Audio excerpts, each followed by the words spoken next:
So Tamil வணக்கம் ஆண்டவர்களுக்கு என் தமிழ் வணக்கம். இன்னைக்கு நம்ம வீடியோ போட்டு ரொம்ப நாள் ஆகுது அண்ட் கரண்ட் ஹாட் டாபிக்காக போயிட்டு இருக்கிற சாம்பியன்ஸ் ட்ராஃபி அதில் டீம்ஸை பற்றி நாங்கள் ரிவ்யூ பண்ண போகிறோம். ஸோ ஃபர்ஸ்ட் ஆக்சுவலாக இன்னும் இந்தியா பாகிஸ்தான் மட்டும் டீம் அனௌன்ஸ் பண்ணோம், மற்ற எல்லா டீம்ஸும் அனௌன்ஸ் பண்ணிட்டாங்க. அண்ட் ஃபர்ஸ்ட் நம்ம வந்து ஆஸ்திரேலியா அண்ட் ஆப்கானிஸ்தான் இந்த ரெண்டு டீம்ஸ் வந்து ரிவ்யூ பண்ணலாம். அவுட் ஆஃப் 10 வந்து நாங்கள் ரேட் பண்ண போகிறோம் அண்ட் பிளே ஆஃப் போக வாய்ப்பு இருக்கா அப்படின்னு பார்க்கலாம். ஸோ நம்ம வந்து ஒரு க்ரைட்டீரியா மாதிரி வச்சு பண்ணிட்டு இருக்கோம். Batting, polling and fielding. Batting பொறுத்த வரைக்கும் ஓப்பனர்ஸ், அதாவது பவர் பிளேயர் கேபிட்டலைஸ் பண்ணுற ஓப்பனர்ஸ் அண்ட் ஆல்ரவுண்டர்ஸ், மிடில் ஆர்டரில் வந்து ஸ்டெபிலைஸ் பண்ணக்கூடிய பிளேயர்ஸ் அண்ட் தென் டெத்தில் வந்து ஹிட்டர்ஸ். ஸோ இந்த 4 க்ரைட்டீரியா வந்து பேட்டிங்கில். ஸோ அதை வந்து நம்ம ஆஸ்திரேலியாவிலேருந்து ஸ்டார்ட் பண்ணலாம். Matthew Short and Travis Head. அதாவது டிராவிஸ் ஹெட் அப்படின்னு பேரை சொல்லும் போதே நமக்குலாம் ஒரு பயம் வருது, ஏன்னா அந்த மாதிரி ஒரு ரேஞ்ச் செட் பண்ணி வச்சிருக்காரு அவரு. ஸோ அதுலேருந்து ஸ்டார்ட் பண்ணலாம். Matthew Short and Travis Head ஆஸ்திரேலியாவோட ஓப்பனர்ஸ் எவ்வளோ டேஞ்சரஸாக இருக்க போகிறாங்க. ஆஸ்திரேலியா வந்து எப்படி சொல்றது, இப்போ currently there the best team, best சைடுன்னு சொல்லி ஆகணும். எனக்கு கேட்டால் டிராவிஸ் ஹெட் ஒரு கரெக்ட் மூவ் தாங்க சொல்லலாம். அவர் இருக்கிற ஃபார்முக்கும் அவருக்கு பக்காவா இருக்குங்க, பர்ஃபெக்டா இருக்கு ஆஸ்திரேலியாவோட ஸ்குவாட் ஜெனரலாவே. அதுவும் டிராவிஸ் சொல்லவே வேணாம், எப்படி ஆட போறாங்க சொல்லிட்டு நம்மளே பார்க்கலாம் போவோம். Yes, correct. பயங்கரமான ஒரு ஓப்பனிங் பேர், அக்ரெசிவாக ஆடக்கூடியவங்க ரெண்டு பேருமே. அண்ட் ஆஸ்திரேலியாவோட மிடில் ஆர்டர் நம்ம வரும் Steve Smith, Josh Inglis and Marnus Labuschagne. அதாவது ஸ்டார் வார்ஸ் எல்லாருமே. ஜாஷ் இங்கிலீஷ் அதுவும் இப்போ ரீசெண்ட் டைம்ஸில் பயங்கரமாக பேட்டிங் ஆடிட்டு இருக்காரு. கேப்டன்சியும் கொடுத்துருக்காங்க அவருக்கு ஒயிட் பாலில். பட் சாம்பியன்ஸ் ட்ராஃபி கமின்ஸ் தான் கேப்டன் பண்ண போகிறாரு. பட் ஜாஷ் இங்கிலீஷ் ரீசெண்ட் டேஸில் சூப்பர் ஆடிட்டு இருக்காரு. அண்ட் ஸ்டீவ் ஸ்மித், லபுஷேன் நம்ம சொல்லவே வேணாம். they both are legends. So middle order அவங்களுக்கு எவ்வளோ ஸ்டெபிலைஸ்டாக இருக்குது. மிடில் ஆர்டர் செட்டுங்க, அது வந்து யோசிக்கவே தேவையில்ல. இப்போ கண்டிப்பாக மிடில் ஆர்டருங்கிறது பர்ஃபெக்டா ஒரு கண்டிஷனுக்கு அடாப்ட் ஆகணும் அப்படிங்கிற சுச்சுவேஷன் மாதிரி தான் கண்டிப்பாக மிடில் ஆர்டர் பேட்டிங் கண்டிப்பாக இருக்குங்கிறதுனால 3 பேருமே கண்டிப்பாக அவங்களோட ரோலை பர்ஃபெக்டா பண்ணுவாங்கிறது டவுட்டே கிடையாது. எல்லாரும் 3 பிளேஸுமே ஃபிளெக்சிபிளான பிளேஸ், எந்த கண்டிஷனில் கொடுத்தாலும் அவங்களால அடாப்ட் பண்ணி ஆட முடியும். அதுக்கேற்ற மாதிரி தான் மிடில் ஆர்டர் செட் இருக்காங்க. மிடில் ஆர்டருமே நல்லா தான் இருக்கு. Yes, correct. அடிக்க வேண்டிய நேரத்தில் அடிச்சு ஆடுவாங்க அண்ட் அதே நேரத்தில் சேவ் பண்ண ஒரு டைமில் சேவ் பண்ணுவாங்க.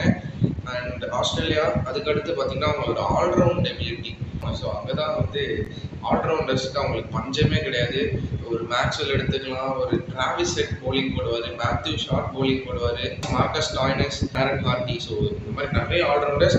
ஸோ பார்த்ததுக்கு கம்மிங் ஸ்டார்க்கு இவங்களாம் பேட்டிங்லாமும் ஆடுவாங்க. ஸோ அதனால் அவங்களோட ஆல்ரவுண்ட் எபிலிட்டி ரொம்ப ஸ்ட்ராங்காக இருக்குது அப்படின்னு நான் நினைக்கிறேன்.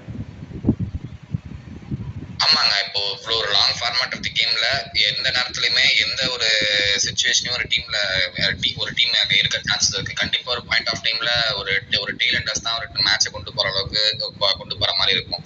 இல்ல சம்டைம்ஸ் ஒரு பார்ட்னர்ஷிப் பிரேக் பண்ணுங்கிற பட்சத்துல சடனா ஒரு ரேண்டமா ஒரு பேட்ஸ்மேனை பவுலிங் சொல்லி பார்ட்னர்ஷிப் பிரேக் பண்ணதா இருக்கட்டும்.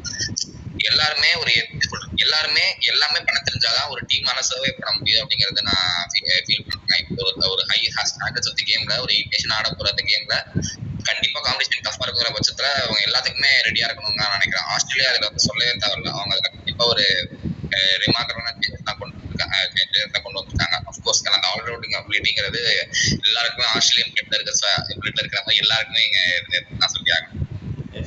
ஆஸ்திரேலியா ஒரு rounded batting side and then ஹிட்டிங்கும் சொல்லவே தேவையில்ல. மேக்ஸ்வெல், கம்மின்ஸ், மார்க்கஸ் டாய்னஸ், ஸ்டார்க்கும் ரீசனபிளாக நல்லா ஆடுவார். ஸோ இப்போ நம்ம அவங்க போலிங்க்கு வர போகிறோம். பவர் பிளேயில் விக்கெட் டேக்கிங் போலர்ஸ் அப்படின்னு பார்க்கும்போது Mitchell Starc, Josh Hazlewood, Pat Cummins.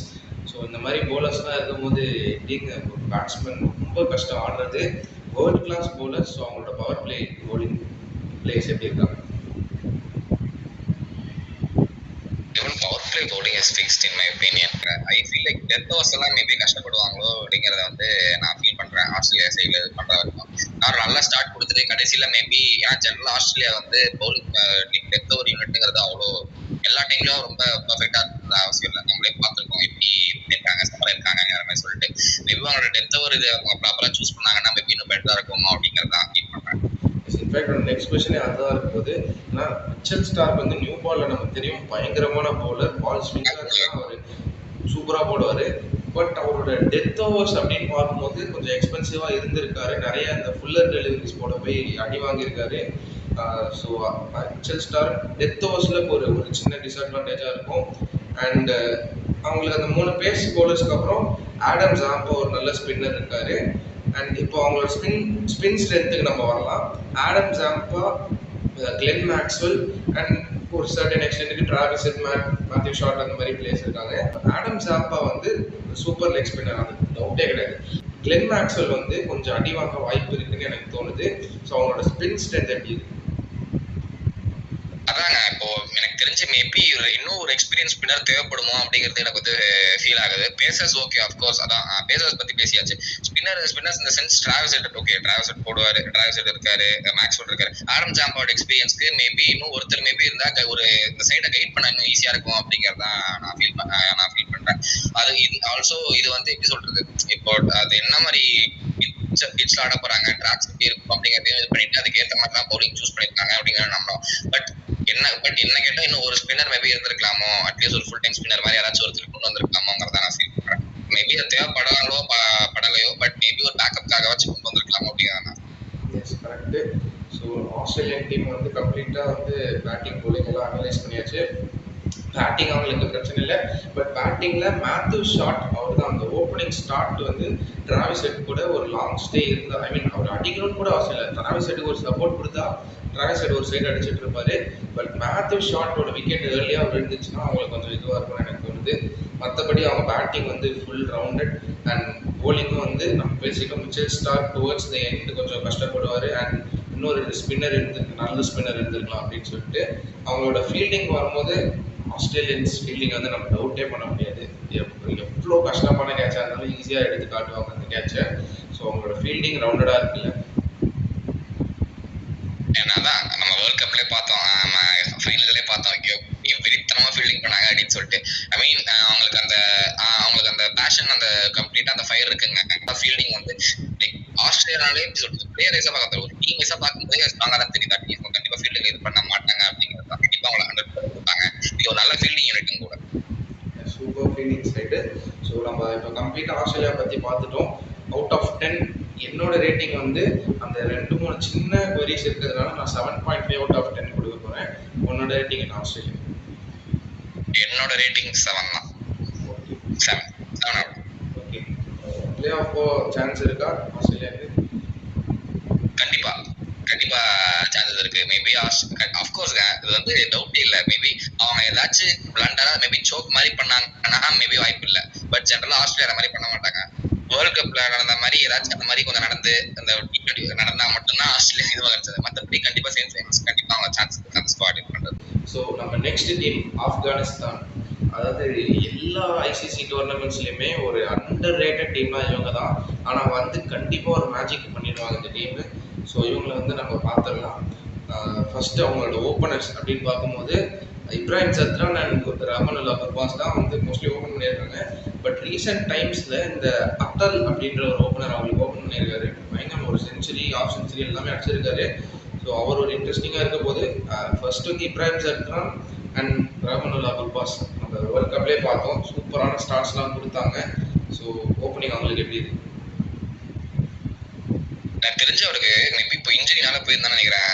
அதான் நான் போயிருந்தான்னு நினைக்கிறேன். இப்போதான் மறுபடியும் ரிட்டர்ன் ஆயிருக்காரு அப்படின்னு சொல்லிட்டு மேபி அந்த ஃபார்ம் மெயின்டைன் பண்றது மேபி கஷ்டமா இருக்குமோ அப்படிங்கறத நான் ஃபீல் பண்றேன். மற்றபடி பேட்டிங் சைட்ல அதனால இவங்க மேபி அவங்களோட ஃபார்ம் மட்டும்தான் கொஸ்டினபுளா இருக்கும்னு நான் ஃபீல் பண்றேன். கரெக்டு. ரஹ்மானுல்லா குர்பாஸ் அவரோட நிறைய இன்ஜுரி ப்ரோன் அவர். ஸோ அங்கே தான் ஒரு ப்ராப்ளம். அண்ட் அவங்களுக்கு மிடில் ஆர்டர் பார்க்கும்போது ஒரு எக்ஸ்பீரியன்ஸ் மிடில் ஆர்டர் எடுத்து வச்சுருக்காங்க. ரஹ்மத் ஷா, ஷஹீதி அண்ட் அவங்களுக்கு அதுக்கப்புறம் நிறைய ஆல்ரவுண்டர்ஸ் தான். பட் இந்த 2 பேட்ஸ்மேன் நல்லா ஸ்டெபிலைஸ் பண்ணுவாங்க அந்த மிடில் ஆர்டரில். ஸோ அது அவங்களுக்கு ரொம்ப குரூஷியலாக இருக்கும்போது அவங்களோட மிடில் ஆர்டர் எப்படி இருக்கு? மிடில் ஆர்டர்ல வந்து அதான் மிடில் ஆர்டர் வந்து கைட் பண்ண ஒருத்தர் இருந்தா கூட மேபி மிடில் ஆர்டர் மேபி ஸ்ட்ராங்கா இருக்கும் அப்படிங்கறதான் ஃபீல் பண்ணிட்டு இருக்கோம். அஃப்கோர்ஸ் நான் ஆப்கான் சைடே எப்படி சொல்றது, இப்போதாங்க அவங்க ஒரு க்ரோயிங் சைடுங்க. கிட்டத்தட்ட நம்ம நிறைய எக்ஸ்பெக்ட் பண்ண முடியாது. பட் அதை அவங்களோட பொட்டன்ஷியல் என்னங்கிறத நம்ம பார்த்தோம். வேர்ல்ட் கப்லேயே பார்த்தோம் என்ன இது மாதிரி கொண்டு வந்தாங்கன்னு சொல்லிட்டு. கண்டிப்பா மிடில் ஆர்டர் வந்து ஒரு நல்ல டீமே ஒரு நல்ல ஸ்லேட் தான் இந்த வாட்டி. அவங்க கேம் ஒரு இதுலயுமே அவங்க ஒரு ஸ்டாண்டர்ட்ஸை இம்ப்ரூவ் பண்ணிக்கிட்டே போறாங்க. இந்த சைட்லயுமே கண்டிப்பா அவங்க நல்ல இதுதான் கொண்டு வந்திருக்காங்க. மிடில் ஆர்டருமே பார்க்கும்போது நல்லா நான் ஆப்கான் சைட பார்க்கும்போதே ஓரளவு நல்ல ஸ்குவாடுங்க மாதிரி தான் எனக்கு ஃபீல் ஆகுது. மிடில் ஆர்டர் ஆஃப்கோர்ஸ் ஒரு நல்ல சைடு தான் நான் ஃபீல் பண்றேன். கரெக்ட் எக்ஸ்பீரியன்ஸ் இருக்கு. ரஹமத் ஷா இப்போ ரீசெண்டாக கம்பேர் பண்ணி நிறைய சென்ச்சுரிஸ் மேலே சென்ச்சுரிஸ் அடிச்சுட்டே இருக்காரு. அண்ட் ஷஹீதி அவங்களோட கேப்டன், அவர் சூப்பராக ஆடுவார். அண்ட் அவங்களோட அகைன் ஆல்ரவுண்ட் ஸ்ட்ரென்த்து தான் நம்ம இப்போ பார்க்குறோம். உமர் ஜாய், முகமது நபி, ராஷித் கான் அண்ட் இந்த இக்ராம் அப்படின்ற ஒரு விக்கெட் கீப்பர். பட் அவர் விக்கெட் கீப்பிங் பண்ணுவாரா இல்லை குட் பாஸ் பண்ணுவாரா தெரியல. பட் அவர் ஒரு நல்ல விக்கெட் கீப்பர், பேட்ஸ்மேன் அவர். அண்ட் ரஷீத் கான், ஸோ இந்த மாதிரி நிறைய ஆல்ரவுண்டர்ஸ் அவங்க சைடில், வேர்ல்ட் கிளாஸ் ஆல்ரவுண்டர்ஸ். அவங்க ஆல்ரவுண்ட் ஸ்ட்ரென்த் பற்றி என்ன பர்ஃபெக்ட்டுங்க, பக்கா ஆடுவாங்க. நம்ம டொமஸ்டிக்ல பார்த்துருக்கோம், சின்ன லீக்ஸ்லையும் பார்த்துருக்கோம், பெரிய பெரிய ஸ்டேஜஸ்லையுமே அவங்க ஒரு எந்த ப்ரெஷர் எப்படி ஹேண்டில் பண்ணுறாங்கிறத நம்ம பார்த்துருக்கோம். அதான் அஃப்கோர்ஸ் ரஷீத் கான் ஆடுவார், நபி ஆடுவார். எல்லாருமே லைக் மோஸ்ட்டாக எல்லாருமே ஒரு எக்ஸ்பீரியன்ஸான சைடுங்கிற பட்சத்தில் நல்லா இருக்குங்க. ஆல்ரவுண்டிங் எபிலிட்டி சூப்பராக இருக்குது. அண்ட் அவங்க போலிங் வரும்போது ஃபரூக்கி ஒரு சூப்பர் பவுலர், நியூ பாலே நல்லா போடுவார், ஓல்ட் பாலே நல்லா போடுவார். மற்றபடி அவங்க ஸ்பின்னர்ஸ் தாங்க நூர் அகமட், ரஷீத் கான், முகமது நபி. நூர் அகமட் ஆர் அல்லா கசன்ஃபர் அப்படின்ற ஒரு பவுலர். ஸோ இந்த ரெண்டு பேரில் யாரோ ஒருத்தர் ஆடுவாங்க. ஸோ அவங்க ஸ்பின் ஸ்ட்ரென்த் பயங்கரமாக இருக்குது. அண்ட் அவங்களுக்கு ஒரு பேஸ் பவுலர் தான் லேக்கிங்காக இருக்கும். ஏன்னா உமர் ஜாய் வந்து ஒரு ஆல்ரவுண்டர் தான், பேட்ஸ்மேன் ஒர்க்கர் போல் தான். ஸோ அவங்களுக்கு இன்னொரு மீடியம் பேசர் தேவைப்படுதா அப்படின்றத என்னோட கொஸ்டின். அவங்க போலே எப்படி இருக்குது ஸ்பின்னிங்? அதான் அஃப்கோர்ஸ் ஸ்பின் சைட் பார்க்கும்போது பர்ஃபெக்டாக இருக்குது. செட் பண்ணுறா ரஷீத் கான் லீட் பண்ணுவார், ரஷீத் கான் லீட் நூறு அகமத் போடுவார். ஓகே, பேசர் சைட் தான் இங்கே வந்து டவுட்டாக இருக்குங்க. நம்ம தான் சொல்கிறேன். அதான் அஃப்கோர்ஸ் அவர் ஆல்ரவுண்டருங்க. மேபி ஒருத்தர் ஒரு பியூர் ஒரு சீவர் தேவைப்படுறாங்களோ அப்படிங்கிற மாதிரி தான் ஃபீல் பண்ணுறேன். ஸ்பின்னர்ஸ் இருக்காங்க, ஓகே ஃபைன். பட் மேபி அவங்க அடி வாங்கும்போது ஃபிளாட் ட்ராக்காக இருந்துச்சுன்னா மேபி அவங்க அடி வாங்கும்போது மேபி ஒரு பேசர் கொண்டு வந்து டீமை லீட் பண்ணுற மாதிரி அதை இருக்கணும்ல. அந்த இதில் பார்க்கும்போது இன்னும் ஒரு பேசர் இருக்கலாமா அப்படிங்கிறத நான் ஃபீல் பண்ணுறேன். கரெக்டு. ஸோ ஆப்கானிஸ்தானும் ஃபுல்லாக பார்த்தாச்சு. அவங்க பேட்டிங், குர்பாஸோட கம்பேக் இன்ஜுரியிலேருந்து எப்படி இருக்க போகுதுன்னு நம்ம பார்க்கணும். அண்ட் அதே மாதிரி அவங்க மிடில் ஆர்டர் சூப்பராக இருக்குது, அவங்க டெத் ஹிட்டிங்கும் சூப்பராக இருக்குது. போலிங்னு பார்க்கும்போது ஒரு பேஸ் பவுலர் லேக்கிங்காக இருக்காரா அப்படின்னு நமக்கு தோணுது. மற்றபடி அவங்க ஸ்பின் ஸ்ட்ரென்த் பயங்கரமாக இருக்குது. ஸோ என்னோட ரேட்டிங் 7.75 அவுட் ஆஃப் 10. உன்னோட ரேட்டிங்? என்னோட ரேட்டிங் 7.5. ஆஸ்திரேலியாவுக்கு 7.5. நான் வந்து ஆப்கானிஸ்தானுக்கு 7.75, வந்து 7.5 கொடுத்துருக்கேன்.